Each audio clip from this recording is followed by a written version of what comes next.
Ready, action!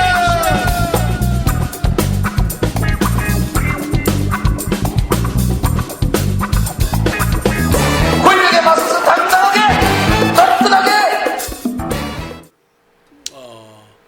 이 문화판이 위축될 필요는 없다고 생각합니다. 근데 이제 사실 정치인들이 땅 입입하고 뭐 그런 거에 사실 비용이 이런 문화라든가 축제 행사보다 월등히 예산이 많이 들어가거든요. 근데 잘 몰라. 그렇죠. 비용도 훨씬 많아. 근데 이제 이 문화가 사실 타겟되는 건 눈에 보이니까 지적하기 좋거든. 예, 그렇죠. 맞죠, 그죠? 예. 사실 컬러풀 페스티벌도 지금 뭐 작년에 문제가 많았지만 한 10억 정도에서 왔다 갔다 예. 합니다. 사실 10억 같으면 지자체에서 사업하는 거에 아주 미미합니다. 뭐 그렇죠. 맞잖아요. 작은 3층짜리 건물 하나 잠깐만, 올리고 컬러풀 페스티벌이 10억 정도밖에 안 한다고요? 10억 조금 넘죠 지금. 그 돈으로 뭘 하라는 얘기입니까? 그렇죠. 그러니까 거기서 참가했던 분들 중에 다 열정페이로 하는 분들 대부분이에요. 아니 10억 가지고 인건비가 안 나오는데 일단. 안 나오죠. 안 나오고 그게 이제 처음에 7억 정도였는데 7, 8억 정도였는데 이제 몇 년 동안 했던 업체에서 예. 이제 추후 정산이라든가 여러 가지 방법으로 예. 거의 더블 가까운 예산이 3, 4년 사이에 올라가서 작년에 이제 문제가 생겼죠. 그죠? 예, 예.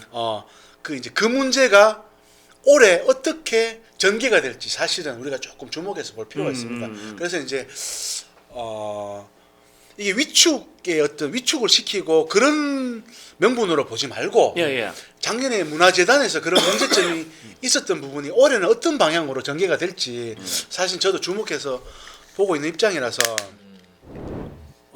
컬러풀 축제도 사실 예전에 초창기에는 방향성을 잡지 못하고 거의 사라질 뻔했었습니다. 달구벌 축제 뭐 이렇게 하다가 지금 달구벌 축제는 완전히 없어지고 예. 컬러풀 축제가 남아 있는데 컬러풀 축제도 사실은 대구가 사실 컬러풀이라는 이 어떤 컨셉을 왜 계속 주장을 하는지 저 이해가 자, 컬러풀 같으면요. 네. 이런 말 하면 또 누가 또 욕을 할지 모르겠지만 다양성이란 얘기거든요. 다양성이란 얘기는 뭐냐 하면 컬러풀 축제에는 당연히 뭐 게이 페스티벌부터 시작해서 히피 페스티벌, 그 다음에 좀 심한 말로 저 집시 애들도 좀 나오고 이래야 되는데 이건 컨셉 맞춘 가짜 집시들이 나타나고. 그렇지. 그러니까 색깔만 이게 맞추는 거예요. 그러니까 색깔만 맞추니까 이게 재미가 뭐냐 하면 그 독창성이 드러나야지 그게 관광 상품이거든요. 그렇죠. 제가 독일 살 때 사실 동네마다 축제가 많아요. 예. 저녁 되면 사실 실질적으로 독일도 축제는 거의 술 먹고 뻗는 게 일입니다. 술 먹고 춤추다가 뻗는 게 그게 축제예요. 독일도. 그렇지. 예. 근데 대구의 컬러풀 축제는 사실은 뭐 좀 먹고 마실 데가 없어요. 실질적으로는. 뻥 떨어져 있죠. 벙 떨어져 있으니까 그 다음에 이게 연결되어서 구역마다 그러니까 베를린 연계성이 예 베를린의 그 러브 퍼레이드 그게 코카콜라에서 1년에 100만 달러를 주거든요. 최하로. 러브 페스티벌. 예, 예. 그러니까 그 대신 거기는 음료수는 무조건 코카콜라예요. 그러니까 스폰서인데. 예. 그다음에 그러니까 컨테이너 차 있지 않습니까? 예. 우리 무대차. 예. 그걸 그냥 풀로 돌려요. 베를린 시내를 깔아버려요. 그 하루를 하는데 베를린 시민이 1년 마실 음료수를 그날 다 줍니다. 그러니까 그 경제적 효과라는 게 있는 거죠. 그게 경제 유발 효과예요. 그렇죠. 경제 유발 효과인데 실질적으로 대구의 컬러풀 페스티벌은 그냥 한 바퀴 돌다가 사라지는 거예요. 그러면 경제 유발 효과가 없어요. 자, 그게 3, 4년 전에 거의 축제가 없어질 뻔하다가 이 어떤 명분을 찾기 위해서 테마성을 못 찾아서 예, 예. 없어지려고 하다가 퍼레이드가 제시가 됐습니다. 예. 이 퍼레이드가 좀 먹혔는 거예요. 음. 그러니까 이제 컬러풀 페스티벌은 퍼레이드다 이걸로 이제 가는 거예요. 근데 이 퍼레이드가 사실은 정체성이 없는 거지. 퍼레이드는 사실 실질적으로 정확하게는 그게 카니발이거든요. 그렇죠. 카니발 축제를 그냥 들고 온 건데 그런 거 같지. 예, 사실은 제가 독일 3대 카니발 축제 같으면 뮌헨, 그다음에 쾰른, 마인츠거든요. 제가 마인츠 출신 아닙니까? 전 매년 보던 게 그거예요, 그냥. 독일 분이었었어요? 예. 아유. 그러니까 나치. 나치는 아니고. 나치. 나치. 나치가 아니고 나치. 다른 사람보다. 일단 이건 독일파, 예. 러시아파. 거기서 그러니까 퍼레이드를 준비하는데 독일은 6개월이 걸려요. 아 준비 기간이. 준비 기간이 6개월 걸리고 그게 오전 10시부터 시작해서 오후 3시, 4시까지 계속 돌아요. 그 다음에 사탕을 던져요. 쫙쫙 던져요. 사탕을 던지는 이유가 정확하게 뭔지 몰라요. 자기들도. 두 번째, 헬라우를 외쳐요. 거기는 구호야. 헬라우! 헬라우! 이렇게. 아무도 그게 어원이 어디인지 몰라. 그냥 하는데, 전통적으로 하는데. 자, 근데 마인츠 페스티벌 같으면 그 마인츠 그 일대에 있는 가톨릭 그 마인츠가 추기경이 있는 곳이거든요. 네. 그 추기경을 중심으로 동시에 움직여요. 그 다음에 그거를요 아침부터 저녁까지 계속 방송을 해요. 퍼레이드 도는 걸 계속 하는데 일단 저 추기경께서는 낮 12시간만 되면 이제 째리뽕 상태라. 계속 마시니까 아니 10시부터 앉아서 그냥 한 모금씩만 해도 그게 얼마예요. 4시까지 마시니까 알딸딸해가 나중에 횡설수설하거든. 솔직한 말로 그 목사님도 같이 마시거든 또. 예, 거기는 다 마시니까. 이게 악마의 오줌을 막 드시는구나. 예. 거기다가 그쪽이 맥주 산지가 아니고 포도주 산지예요. 라인강 주변으로. 그러니까 사실 전체적으로 보세요. 그러니까 뮌헨 같으면 맥주를 중심으로 축제가 이루어집니다. 마인츠 같으면 포도주 위주로 움직입니다. 쾰른도 쾰식 해가지고 쾰른 자체에 맥주가 있어요. 한 250 종류가 있어요. 아 수제 맥주. 예. 그러니까 가게마다 자기 수제 맥주를 갖고 있어요. 실질적으로. 그러다 보니까 그게 장사가 돼요. 그러면 대구는 뭘 할 것이냐. 그러니까 대구가 소비도시인데 실질적으로 그러면 수성 꼬량주를 그 길가에 풀어놔가지고 그 뒷감당을 할 수 있느냐. 아니면 금복주를 그래 풀어놔가지고 사실 소주 캐가지고는 소주는 특성화가 없지. 솔직한 말로. 지역마다 다 있으니까. 예. 달서 맥주도 있습니다. 아 달성 맥주 있어요. 수제 맥주 있잖아 나왔어요. 수제 맥주 있어요. 언제부터 나왔어요? 좀 나온 꽤 지 됐습니다. 됐어요. 꽤 아 그래요? 됐습니다. 그러면 차라리 그쪽을 데리고 와서 맥주 퍼레이드를 한 바퀴 돌려야지. 근데 맥주 통을 한번 끌고 가면서 근데 이제 물론 이제 애들 또 길거리 술 마시게 한다고 또 불평불만 나오겠지. 근데 뮌헨 맥주 축제 가면 그거 똑같아요. 그 응급차가 있어요. 이유가 뭐냐 하면 애가 과음애가 뻗으면 링거 맞춘다니까. 수액 맞춘다니까. 왜? 애가 쇼크사라 죽으니까. 근데 지금 말씀하신 것처럼 그 사실 대구에 문제점도 많았긴 했지만 최근 한 5년에 이제 그 저희 지역구인 두류공원을 중심으로 한 행사들 보면 사실 그 상당히 시사점이 있습니다. 뭐냐면 치맥 페스티벌에서 관에서 주도하는 축제가 처음으로 공식적으로 주류 회사의 스폰을 많이 받아들이는 거는 예. 최초입니다. 사실은. 그렇죠.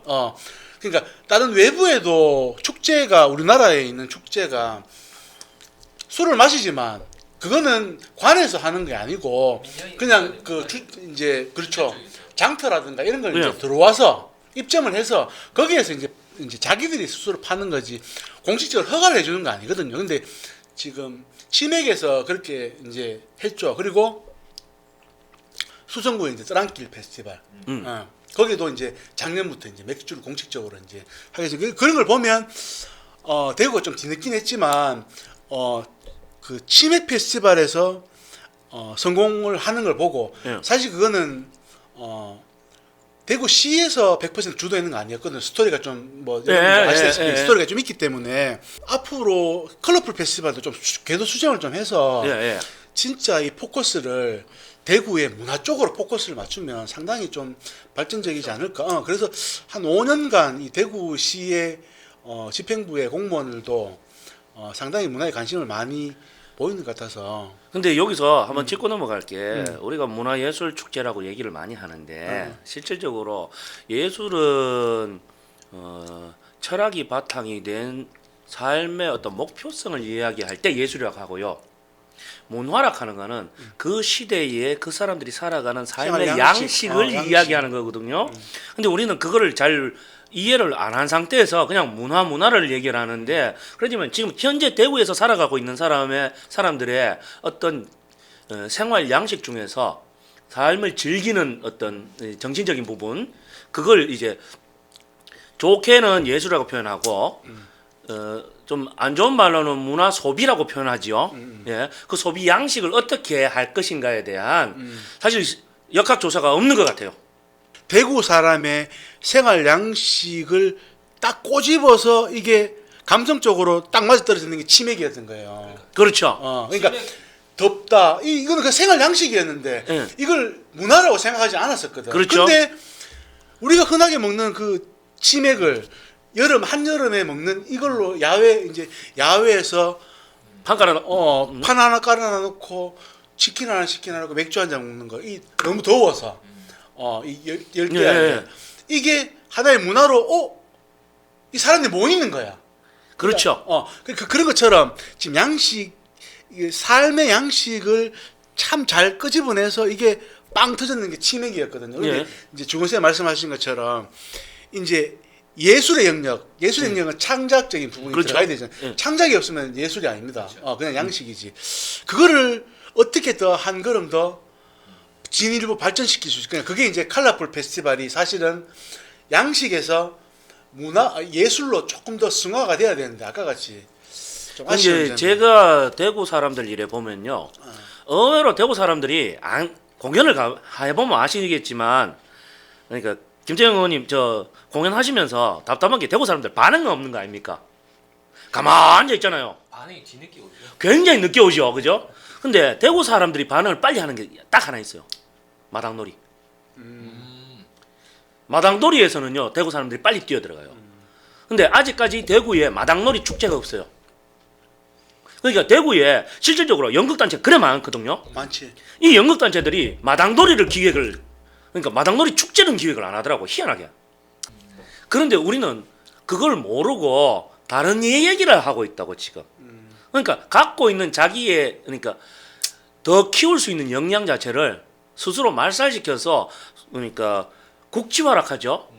그래 만들어가고 있는 형편이죠. 그래서 제가 지금 카바레를 하면서 제가 그 중간 단계의 어떤 정통 예술과 그 다음에 대중문화 사이에 제가 다리 역할을 하고 있는데 실질적으로 이 가운데서 좀 더 저 같은 사람들이 더 많이 나와야 된다고 생각하고, 근데 대구가 그게 장점이 있어요. 왜냐하면 인구 대비 일명 예술 활동 내지는 문화 소비 활동에 직접적으로 연관돼서 살아가는 사람들이 엄청 많습니다. 엄청 많습니다. 생각보다 많습니다. 그러니까 다른 도시가 퍼센테이지로 따져서는 맞습니다. 우리가 서울보다 많을걸요? 퍼센테이지로는. 자, 근데 이제 제가 거기서 좀 거들고 싶은 거는 뭐냐면 예. 제 이야기까지는 안 하려고 그랬었는데 오늘 나왔네요.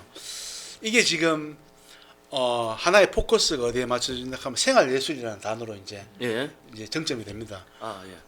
정점이 되는데 이 생활예술이 순수하죠. 그리고 이제 평생학습 추측해서 지금 주민자치단체에서나 그래 하고 있죠. 사실 예술이라고 보기도 그렇지 그냥 이제 뭐 이렇게 여유를 예. 즐기는 하나의 학습인데 뭐 저기 있는 것처럼 북도 치고 막 이런 건데 이게 정치적으로 지금 상당히 많이 가 있습니다. 그렇죠. 행사가 거의 이제 정치인들의 어떤 수단으로 이용되고 그렇죠. 있는 것 그러니까 예전에는 체육계가 정치 쪽으로 많이 가 있었는데 이게 예. 이제 시대를 따라서 타고 이제 평생 학습이라는 쪽으로 가면서 이게 생활 예술로 이제 많이 갔죠. 그래서 악기하고 이런 사람들이 관에서 이제 하면서 그래서 지금 보면 대구시나 각 기초단체에도 생활 예술 축제가 많습니다. 예. 많았었고 지금도 지속적으로 하락하는데 이게 좀 들다 보면 좀 왜곡이 좀 되어 있죠. 그렇죠. 예를 들면 우리가 많이 이야기하는 엘 시스테마. 그러니까 사실 그게 엘 시스테마가 그냥 그대로 풀이하면 그냥 생활 속에서 예술을 경험하고 살아가는 그 구조 자체를 만드는 구조란 뜻이에요. 시스템이 뭐 꼬부랑말 갖다 붙이니까 번역하기 그러니까 좀 못해서 엘 시스테마를 그냥 하는데 실질적으로 처음에 베네수엘라에서 이 엘 시스테마가 나왔을 때는 그러니까 빈민가 청소년들의 그렇지.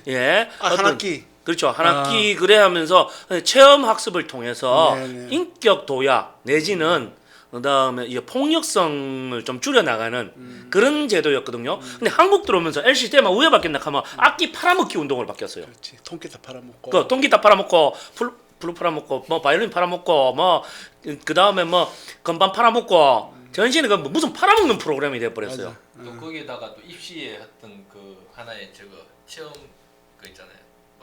저 뭐 무슨 저 생활 뭐 그거 해가 점수 또 나오고 사실 그런 팔아먹기 프로그램을 해버리니까 이게 관공서에서 돈은 들어가는데 효과가 없는 거예요.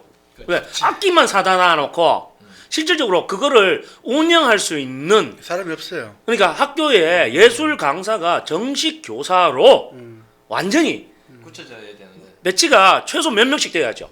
그리고 그 지금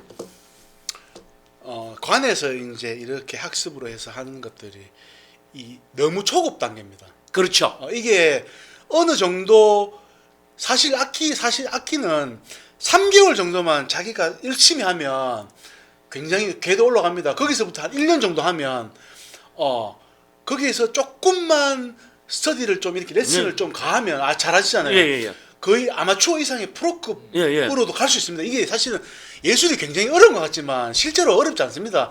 악기도 3개월 정도 진입해서 한 1년 정도만 진지하게 좀 이렇게 하면 근데 한국 제도에서 그게 어렵죠. 안 돼요.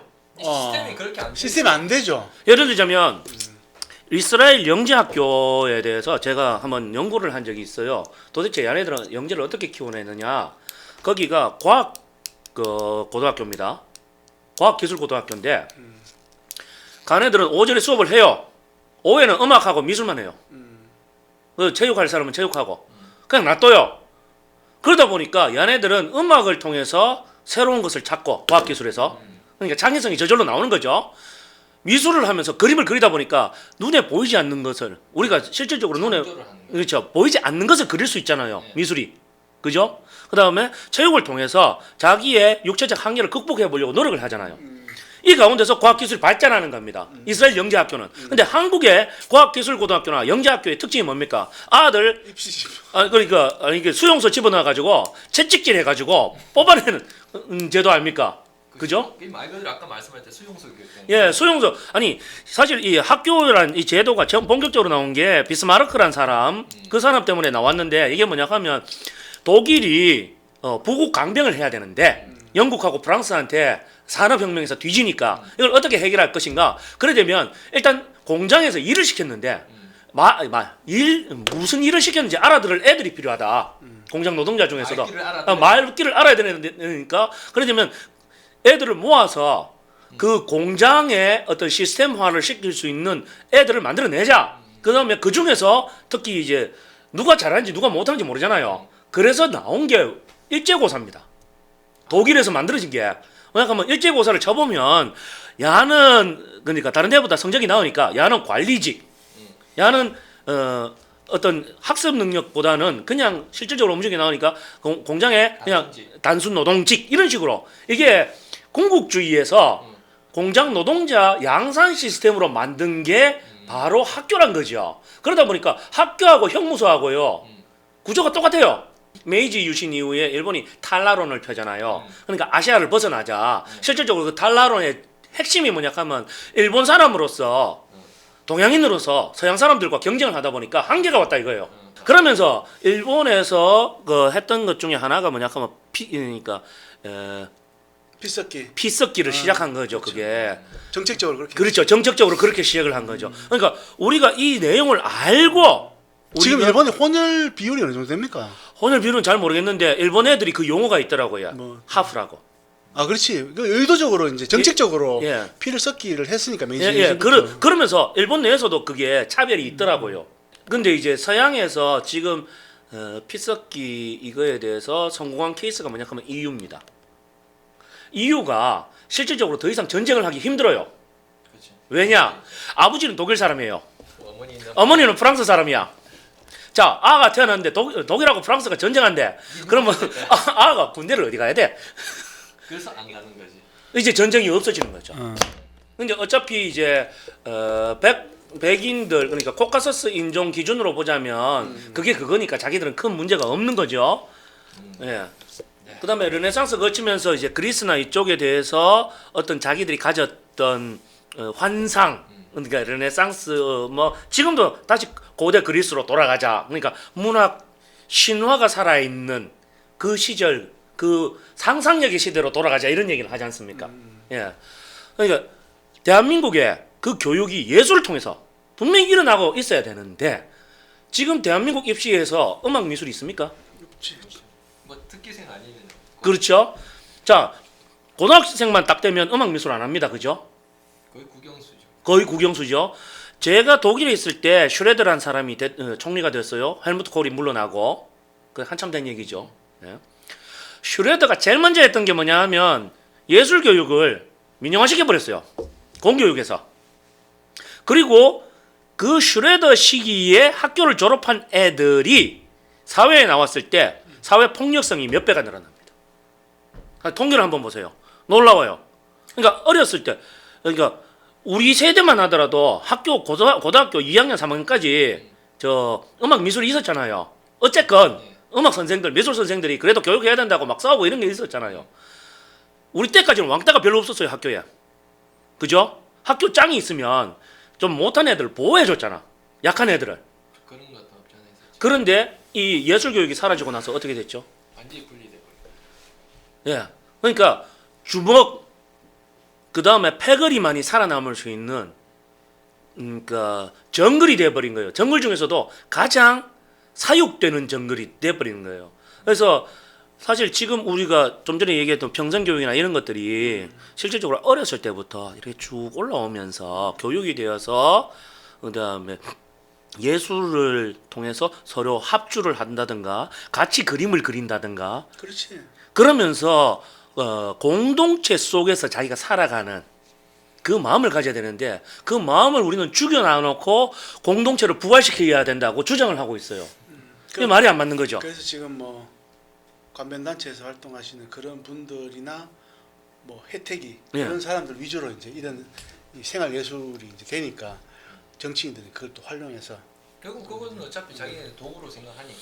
근데 근본적으로 이 예술 문화도 이제 뭐 공교육 내에서 이제 활성화시켜야 된다는데 그게 앞서가지고 제일 먼저 돼야 될 거는 교사들이 이제 정직원이 이제 정규직으로 해서 딱 규정돼서 이제 교사로서 해야 그게 계속 연결성이 좀 있어지는 건데 예. 지금 계속 뭐 기간제병 기간 교사로만 하다 보니까는 결국은 거기서 끊기는 거잖아요.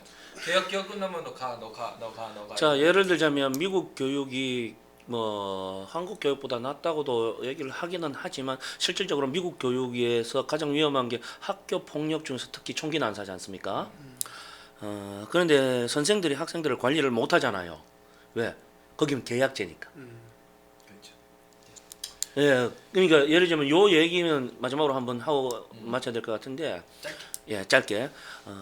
마이클 무어라는 다큐멘터리 작가가 예, 핀란드 교육에 대해서 알아보겠다고 가서 이야기를 하는데 핀란드 교육청에서 하는 얘기가 당신들 미국에서 나온 논문을 가지고 우리는 그냥 실천했을 뿐이다 이래 얘기를 해요. 교육학 논문을 가지고. 한국에서 교육학 논문을 발표를 하면 야 그거는 실정 모르는 얘기고 이런 얘기를 합니다. 이론은 이론. 그렇죠? 그런데 실천을 해본 적이 없어요. 그러면 교육학을 왜 하냐 이거죠. 자, 이거 보시는 많은 교육하시는 분들 참고하시고요. 자, 이거 그 얘기가 점점 길어졌는데 마무리를 하고 아무튼 지금 우리 어디로 가고 있는 거야 지금? 원래 산 넘어 저 들 넘어 이래 가고 있어요. 제가 낑기면 항상 그래요. 그래서 제 말을 끊어야 된다니까. 아니 자 내가 이랬을 있잖아. 케이스는 재밌어. 그래서 내가 항상 하는 건 뭐냐면 우리끼리 가면 내가 봤을 때 답이 없어. 네. 항상 이렇게 뭔가 매개체가 있어야 된다니까. 그래서 저번에 왜 우리 왜 김도현 의원님 했을 때 재밌었잖아. 네. 그렇게 내가 항상 해야 된다니까. 여기 앉아갖고 골방에 3명 있으면 나오는 얘기 똑같다. 그러니까 이거는 인트로 오늘 방송 인트로 예. 오늘 막 최대한 한번 지켜보고. 아니 그 뭐고 제가 들은 얘기인데 예. 이 남자 3마리 앉아가지고 늑대 3마리 앉아가지고 우중충하다 컨셉 바꿔라. 여자? 한 사람 들려야 된다. 아 좋다. 그야 여자는 듣다가 자기가 관심 없으면 끊어보거든. 근데 남자는 다른 사람 말 끊었다가 이게 특히 대구 사람들 이제 자기보다 연배 있는 사람 말이 잘못 끊었다가 욕 개같이 먹으니까. 죄송합니다. 그러니까 예. 이게 우리가 그러니까 내 말이 안 끊기니까 지금 이게 하염없이 흘러간다니까. 아니 자 봐봐. 내가 있잖아요. 그 우리 주건 쌤이 SNS에 올리는 글들이나 이렇게 이렇게 말씀하시는 걸 보면 되게 내가 한번 접하고 싶었었어요. 그리고 왜요? 아니 내하고 관심 분야도 굉장히 비슷하고 예. 저도 이제 젊은 시절에 이제 철학 쪽이나 이쪽에 있는데 그런 쪽도 상당히 해박하고 이래서 굉장히 잡다하고 산만한 거지. 예. 성향이 비슷해. 예. 근데 같이 방송을 해보니까 짜증나네. 그거 봐. 근데 뭐 하겠다 진짜. 아니 그러니까 아니, 중간에 좀 여자가 하나가 멀리서 있어가지고 이렇게 봤을 때는 응. 참 내가 동경하고 내가 참 조용하고는 내가 한번 그래서 가잖아요. 이바람 들어봐야 돼 싶은데 실제로 옆에 앉아 있으니까 짜증나 죽겠다고. 그러니까 이론과 실제가 다르다니까. 그러니까 우리가 여성 한 사람이 들어와서 있어야 돼. 없으면 내 말을 끊어야 돼. 내가 같이 뭐 하겠다. 그까지 깨네. 자 거기까지 하고 자, 나 오늘 어디가 끝인지 모르겠지만 가봅시다. 하여튼. 아무튼 거기까지 하고. 일단은 이거 잠깐만 결론은 여자 한 명 좋다. 야, 여자 한 명이 들어와야 돼. 두분 우리를 아니 우리가 섭외한다 생각해 보이소. 이래 우중충한데 누가 오겠나? 자 그러면 여기서 우리가 한번 우리 오늘 뭐 방송 옆뒤로 계속 가는데 자 우리 만약에 한다 하면 누가 있을까? 대구 바닥에. 근데 이 여자분이 기본 일반 상식을 가지고 그래. 상식 필요 없다니까요. 그러면 아니야. 응. 이걸 좀 받아쳐줄 수 있어야 된다니까. 아니 그 받아쳐 주는데 중요한 건 뭐냐 하면 그 여자분이 그러니까 우리가 지금 대구 시내에 돌아다니는 여성분들이 듣다가 난 저 얘기 듣기 싫어하는 짜증나는 찬스에서 우리를 끊어줘야 돼. 그 센스가 있어야 돼. 그렇지. 응. 참 희한하다. 이 방송하면서 자아 비판하고 막 난리도 아니다. 자, 이거 뭐하노? 아무튼 자 거기까지 하고요. 원래 이 공지사항이 많이 길어질 거 상상도 못했다.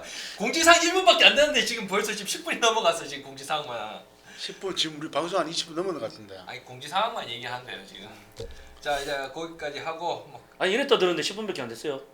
아니라니까 많이 됐어요. 공지만 얘기하다 보니까 그러니까. 응. 자 거기까지 하고요. 공지사항을 여기서 마무리하고. 예. 자 뭐 그냥 짧게만 얘기하세요. 한 주간 어떻게 보내셨어요? 일단 뭐 정신 없었죠. 정신없어 어때요? 그러니까 뭐 저는 일주일에 한 300분 정도 만나거든요. 예. 왜냐하면 수업을 가니까. 수업. 네, 수업을 가니까 그분들을 이렇게 만나다 보면 일주일이 금방 가요. 거기다가 이번 주 같으면 이제 아까 전에도 맨 앞에서 말씀드렸다시피 그 독립유공자 유가족 그 협동조합 행사가 있어서 서울 갔다 오고 이렇게 버리니까 그 다음에 어제는 또 민주당 행사가 있어서 이대희도 갔다 오셨어요? 예, 제가 권리당원이니까 왜냐하면 거기 노래는 권리당원만 부를 수 있잖아요. 선거법상. 예. 그래가지고 그까지 하고 있다 보니까 한 주가 훅 가버렸어요. 계속 그쪽으로 섭외가 들어오시는 거예요? 사실 실질적으로 클래식계에서 민주당 당적을 가지고 권리당원으로 이렇게 활동하고 있는 사람이 그러니까 외부로 드러나 있는 사람은 저밖에 없죠. 실질적으로. 그렇죠. 그러니까 당적을 갖고 있어도 대구에서는 민주당 하면 아직까지 빨개이크 하거든요. 그런 부분은 없지 않아 있죠. 예. 일단 아무튼 뭐 민주당 대 그냥 공짜로 하신 건 아니죠. 그런 거 물으면 알겠습니다. 예, 거기까지 할게요. 말 안 해도 알겠다. 자 그리고 권리당원이라 그랬잖아.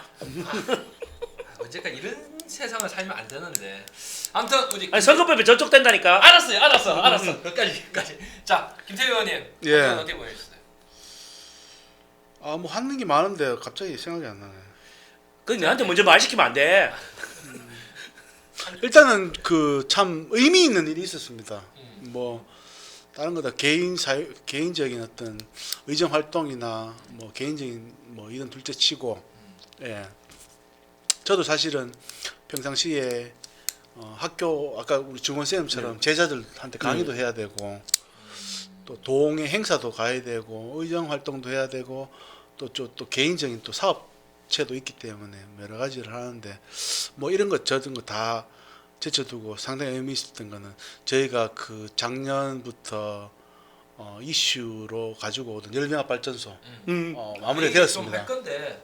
그건 좀 이따 하시는 거죠. 할 거니까 뭐 거기에서 뭐 좋은 결과가 났다고. 나왔죠. 그러니까 완결 되는 건 아닌데 어쨌든 방향성을 보았다. 대구시가 사업 연장 승인해 줘야 됩니다. 그 얘기 좀 이따. 그건 좀 이따 좀. 그러니까 일단 뭐 거기에 대해서 나름대로 노력하신 결과가 어느 정도 봤다는 얘기잖아요. 그렇죠. 보람 있는 하루 한 주였네요. 예. 알겠습니다. 거기까지 하고요.